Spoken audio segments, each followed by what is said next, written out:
وصفتنا النهاردة فراخ بانيه بثلاث طرق مختلفة: المقرمش من بره الكريسبي، والمشوي في الفرن للأكل الصحي، والكلاسيك العادية بس استحالة القشرة هتفك منك بالطريقة اللي هنعملها البسيطة والسهلة.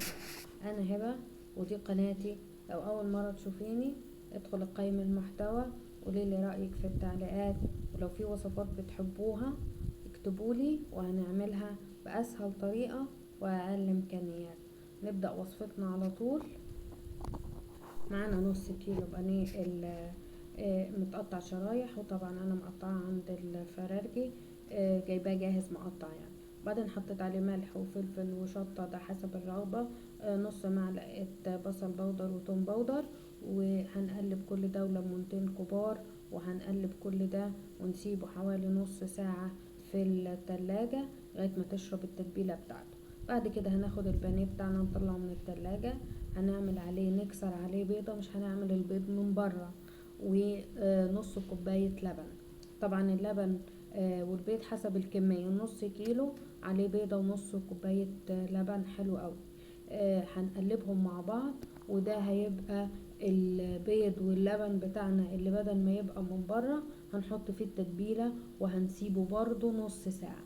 ده بيدي طراوة للفراخ البانيه، وبعد كده وبيدي ان التتبيله كلها هتبقى مع بعضيها. بعد كده هنجيب الكريسبي اللي من عند العطار او الكورن فليكس ونطحنه في الكبة. بعد كده هنضغط عليه بالطريقة دي عشان يثبت الكريسبي على قطعة البانيه كويس قوي، يعني هنضغط كده بكل قوتنا علشان ايه يضغط. ممكن تطحنيه شوية في الكبة او مطحن الخلاط عشان يديك يبقى ناعم شوية، وبرضه هيديكي نفس نتيجة القرمشة يعني. للي بيحب الكريسبي الطريقة دي جميلة، وبتخلي الطعم البانيه رائع. التانية اللي هو الكلاسيك عندنا شوية دقيق ضفنا لهم نفس التوابل اللي احنا ضفناهم في خلطة الفراخ البانيه، بس زودت عليهم نص معلقة بابريكا ونص معلقة كاري علشان تدي اللون المحمر لما نيجي نقليه في الزيت.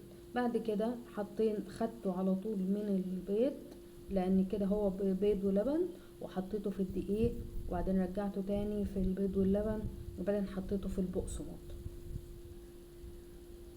ندب عليها كمان كويس عشان الدقيق ما يفكش. وبعد كده في البقسماط، ده بقسماط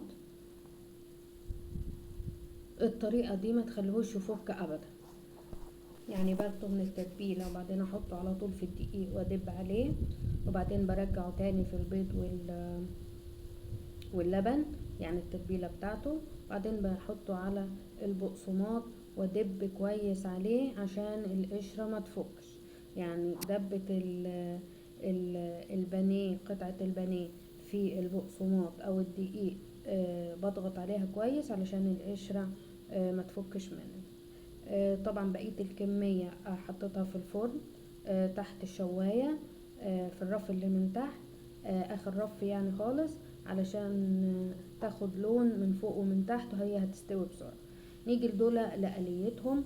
طاسة فيها زيت على النار، بسيبه لغاية ما يسخن، بشوف الدرجة المناسبة. لما بحط شوية دقيق ويبدأ يطلع فقاقيع كده، يبقى هي دي الدرجة المناسبة للقلية، لان الزيت وهو بارد هيخلي البانيه يشرب زيت، ولو هو سخن هيخلي القشرة تحمر بسرعة ويبقى ناي من جوه. تاني حاجة عشان ما يشربش منك زيت، ما بقلبهوش على الناحية التانية غير لما يحمر الناحية الاولانية، يعني ما بقلبوش قبل ما ياخد لون الجانب الاولاني. بعد كده بقلبه على الوش التاني واسيبه لغاية ما يحمر، هيبقى كده ايه استوى. وكملت بقية الكمية، وبعدين حطيت الكريسبي برضو بحطه في المرحلة التانية، فبيكون الزيت لسه سخن طبعا، ما بقلبوش برضو على الوش التاني، غير لما ياخد لون الوش الاولاني وبعدين بشيله. دي طريقة التقديم بتاعنا اهو. الكريسبي يجنن، وده المشوي، وده الكلاسيك العادي بتاعنا، وادي القشرة اللي فيه استحالة تفك منك. طعمه خطير خطير خطير يا جماعة.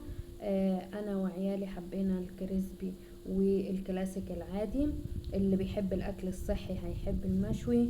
الف هنا وشفا، جربوها واكتبولي في التعليقات. لايك وشير وسبسكرايب عشان انت تستفادي وغيرك يستفاد، فضلا وليس امرا. واكتبولي اي وصفة عجبتكم فيهم واي وصفة انتوا هتجربوها، واشوفكم في فيديو جديد. باي باي.